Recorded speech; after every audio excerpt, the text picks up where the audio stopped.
Hey everyone, to celebrate the 20th anniversary of Pac-Man, it's Pac-Man World!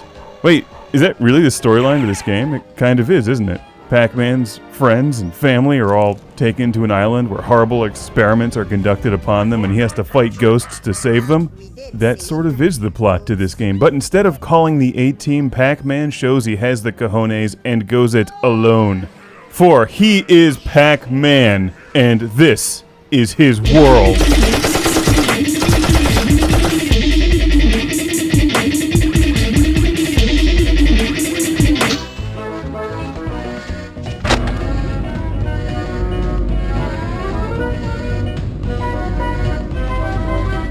This is Pac-Man World for the original PlayStation, the 20th Anniversary Edition, released in, 1999 or 2000, celebrating the 20th anniversary of Pac-Man in 1980.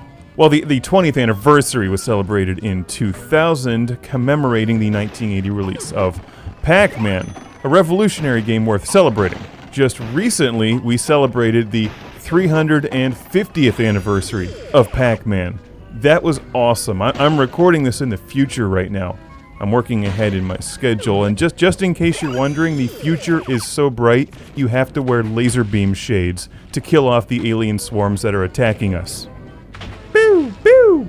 Get away from me! The future's like Galaga, except awesomer. I had a party a couple decades ago celebrating the 300th anniversary of Clean Sweep on the Vectrex. All the hot cyborg women came. It was so cool. We stayed up until the 25th hour of the day and got hammered playing Revenge of Shinobi. It was so much fun. Anyway, back to the past. Let's get back to Pac-Man World. And I have a bit of a love-hate relationship with this game in the past. At least I did back then. What the hell year is it? 1907. Really, I'm not usually a fan of taking arcade classics and forcing them into goofy 3D, but they've done a really nice job with the gameplay in Pac-Man World. It's a very clever, well-produced, challenging side-scroller. The hate side of my relationship, maybe hate is too strong a word. I'll just say I was never able to grasp the controls. It's very difficult for me to figure out where Pac-Man is in this 3D world, because it's basically a 2D side-scroller, but not exactly. It's kind of shifted into 3D, with automatic camera and perspective controls that are slightly off from what we're used to these days, at least back in the year 2010. So I constantly kept jumping and bouncing off of things that I did not intend to, and found that infuriating. But I have absolutely no patience. But for fans of platformers somewhere in between 2D and 3D, I have to recommend this because it's very well made and it's very clever. If you can handle the controls. Some people will have absolutely no problem with that. I'm sure some of you have played this game and are like, what's wrong with the controls? But if you just jump into this without having played it or without spending a lot of time memorizing the levels, it's difficult to tell where Pac-Man is. Is he just about to fall off the edge of something, or are you actually jumping and landing on what you're aiming for? Sometimes it takes trial and error. I don't really like that. I really like to know for sure where I'm going to land when I'm jumping. And that applies to video games as well. It's not you though, it's me. It's really a patience thing. I just don't have the patience to put up with playing through a level for 10 or 15 minutes, getting everything, really thinking I'm doing a great job, and then just fall off the edge of it 6 times in a row and die. And have to do it all over again. That, to me, that's just the end of it. But if you have the patience, if you have the time, if you'd like to see a very clever take on Pac-Man moved into a pseudo 3D side-scrolling platformer, Pac-Man World is very well produced, and it's long too. Surprisingly, it doesn't even look dated. It didn't even look dated back in 2010. Yeah, it's a bit choppy and pixelated, but you can forgive that. It's just PlayStation 1. Throw it in your PS3 and enjoy some bright colors. They don't put them in new games very often. I mean, considering we live in a burned-out wasteland right now. My gosh, back in 2010 they still had trees and water. We have to live by melting down rocks to drink them. As you've probably noticed, you run around as Pac-Man and smash enemies and breakable things by bouncing on them, and then you can collect fruit which you use to unlock doors and collect letters and push buttons that move platforms and do other things. It's a pretty solid, well-made platformer. I don't like the controls, But don't let that stop you from buying it if you think it looks cool. It's super affordable now. You can telepathically download it from the... Oh, wait.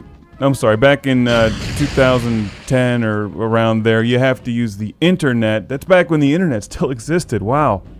Before it turns into that giant monster and tries to kill everybody. Those are fun years. Hiding from killer hunters and piles of skulls. Good times.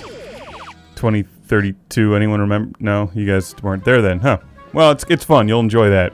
So, thanks to Andrew in Clairton, Pennsylvania for the donation. Just a tip, you might want to be out of the quote-unquote country in 2032. Off-world colonies. Definitely check them out. That's Pac-Man World, and don't worry if you're afraid that you're going to have to witness some scene where Miss Pac-Man's severed head is in a box or a bag. You don't have to worry about that because since her entire body's a head, it neatly fits into a bag.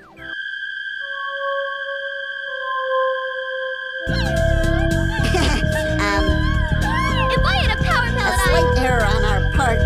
Believe me, it won't happen again.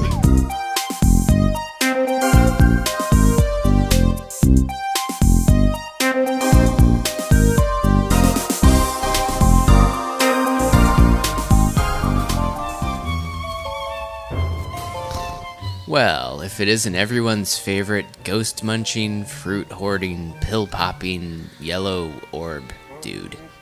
And in this game, he's busted out of the maze and free to, bounce on stuff.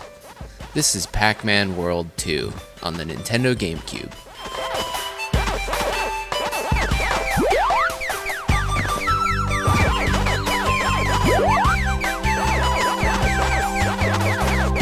Released in 2002 by Namco, Pac-Man World 2 is a 3D platform game where you guide Pac-Man on his adventure to retrieve the 5 golden fruit and save Pac Village from the evil Spooky.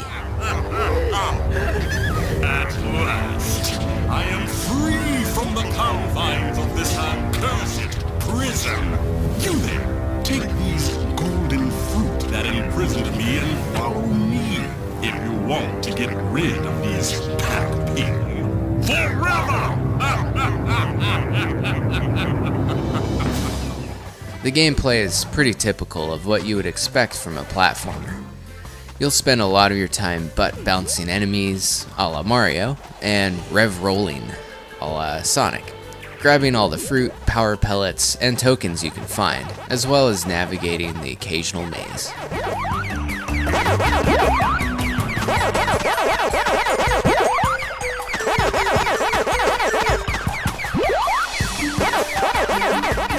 One thing this game does pretty well is keep things interesting. The game's 25 levels provide a decent variety of environments and obstacles to get through, and of course a few epic boss battles.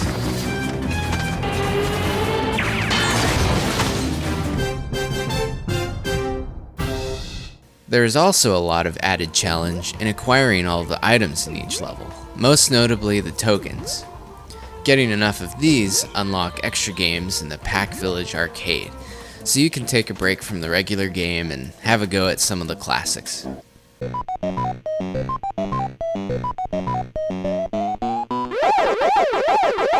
But while the original Pac-Man is arguably video game perfection, Pac-Man World 2 does have its fair share of flaws. One thing's for sure, Pac-Man really needs to fire his cameraman. Your control of the perspective often gets stuck, so you might lose a lot of your lives on jumping blind. And sometimes it's pretty hard to tell how far away an item or a platform actually is. Add on top of that, the play control is pretty sensitive, so the slightest twitch could easily send Pac-Man plummeting to his doom.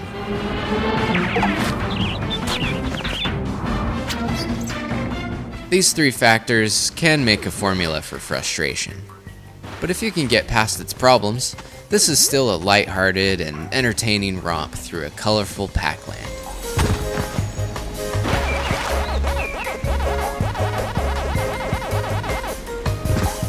While there isn't much innovation in its core gameplay, it rarely gets boring, and it can definitely be enjoyable for younger gamers and older fans of the series alike.